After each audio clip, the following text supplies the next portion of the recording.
राष्ट्रीय पार्टी बनाने का उनका सोच था। उनकी जब पार्टी वो बनाए थे 2000 में, तो उसमें उन्होंने ये सोच रखी थी मेरा दल। इसी क्रम में आपने देखा होगा नागालैंड हो, यूपी में हमारे विधायक रहे, नागालैंड में आज भी 2 विधायक हैं, फिर मणिपुर में हमारे एमएलए थे, राजस्थान में हमारे एमएलए थे, आज हमारे झारखंड में भी एमएलए हैं। और इसीलिए हम लोग सर्वसम्मत से अरुण भारती जी को ये जिम्मेदारी दे रहे हैं कि हमारे संस्थापक पद्म भूषण रामविलास पासवान जी के सपनों को चिराग पासवान जी के नेतृत्व में राष्ट्रीय पार्टी बनाने का इनको हम लोग एक जिम्मेदारी दे रहे हैं कि हमारे नेता आदरणीय चिराग पासवान जी के नेतृत्व में ये राष्ट्रीय पार्टी बनावे, जिससे हमारे पद्म भूषण आदरणीय रामविलास पासवान जी का सपने का साकार हो। एक 8वां प्रस्ताव है।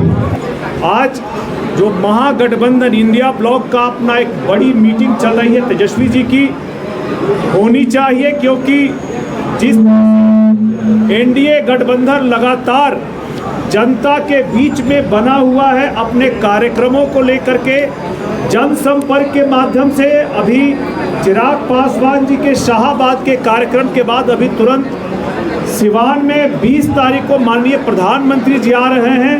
तो एनडीए गठबंधन बड़ी मजबूती से जनता के बीच में बना हुआ है। कमी जो इंडिया गठबंधन सत्ता प्राप्ति की कोशिश कर रहा है, आज भी जनसंपर्क के लिए, जनता से जुड़ने के लिए प्लानिंग ही कर रहा है। और इसी प्लानिंग में न उनका मुख्यमंत्री का चेहरा डिसाइड होगा, न उनके अंदर आपसी खींचतान खत्म होंगी, और चुनावों में आपको भी पता है कि इंडिया गठबंधन का क्या हश्र होने वाला है। इस कार्यकारिणी के बैठक का मुख्य जो उद्देश्य है वो 8 प्रस्ताव पारित किया गया कुल मिलाकर। उसमें से सबसे प्रथम है कि 29 जून को राजगीर के मैदान में भीम जो बहुजन भीम संकल्प समागम का एक आयोजन होने जा रहा है। आप लोगों को ज्ञात होगा कि शाहाबाद में जिस तरीके से लाखों की भीड़ आई थी हमारे आदरणीय चिराग पासवान जी के बिहार फर्स्ट, बिहारी फर्स्ट के विजन को सुनने के लिए, और हमें लगता है कि ये जो कार्यक्रम अभी होने वाला है 29 जून को, ये निश्चित रूप से भव्य होगा। और इसमें उन लोगों को जवाब होगा जो लोग हमारे नेता को किसी खास वर्ग के नेता समझते हैं।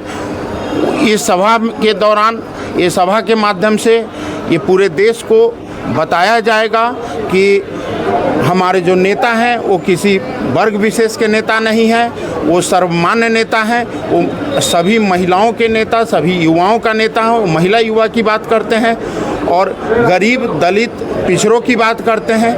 और जो स्वर्गीय रामविलास पासवान जी के दिवंगत होने के बाद जिस तरीके से एक दलित चेहरा के तौर पे पूरे देश में वैक्यूम आया है, तो उस वैक्यूम को पूरा करने के लिए उनके आवाज़ बनकर पूरे देश में उनको सर्वमान्य नेता के तौर पे स्थापित करने का है।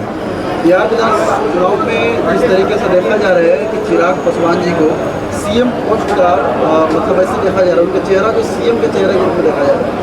देखिए, इसमें 2 बातें हैं। एक तो है कि कार्यकर्ताओं की भावना, और हमारी ये कार्यकर्ता भावना तो ज़रूर है कि हम लोग अपने नेता को सर्वोच्च पद पर देखें, लेकिन गठबंधन की अपनी एक गरिमा होती है, मर्यादा होती है। उसके तहत आपने देखा होगा आदरणीय चिराग पासवान जी ने विभिन्न मंचों से कई बार बोले हैं कि इस बार का जो विधानसभा का चुनाव होगा वो आदरणीय नीतीश कुमार जी के नेतृत्व में होगा, उन्हीं के चेहरे पे किया जाएगा।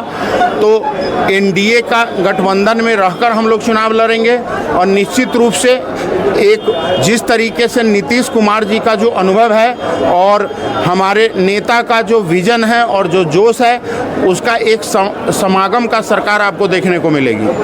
Thank you. Thank you.